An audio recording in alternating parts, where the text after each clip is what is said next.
అందరికీ శ్రీ పరాభవనామ సంవత్సర తెలుగు సంవత్సరాది ఉగాది శుభాకాంక్షలు.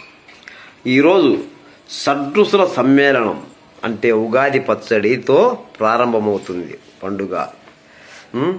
తర్వాత షడ్రుచులు అంటే ఉప్పు, కారం, పులుపు, తీపు, చేదు, కొత్త ఫలము. ఆరైనవా? ఉప్పు, కారం, పులుపు, తీపు, చేదు, కొత్త ఫలం, మామిడి పండు. ఇలాంటి షడ్రుచుల సమ్మేళనం అన్ని కలిపి సమాన పాలల్లో మిక్స్ చేసి ఉగాది పచ్చడి తయారు చేసి భగవంతునికి ప్రసాదంగా పెట్టి తర్వాత మనము తీసుకోవాలి.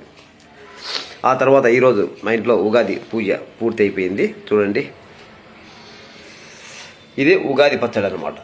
ఉగాది పచ్చడి పూజ ఈరోజు ఉగాది పూజ అయిపోయింది.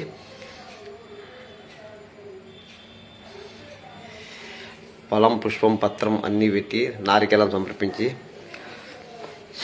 షడ్రుచుల సమ్మేళనం ఉగాది పచ్చడి అన్నీ భగవంతుని ప్రసాదించి తర్వాత మేము తీసుకుంటాము.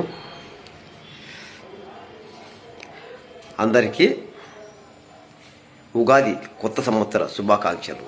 ఎందుకంటే మనకు పంచాంగం మొదలు ఉగాది నుంచి, మన జీవితం మొదలు కష్ట నష్టాలు, సుఖ శాంతులు, ఆదాయము, వ్యయము అన్నీ ఈ రోజు నుంచే మొదలవుతాయి.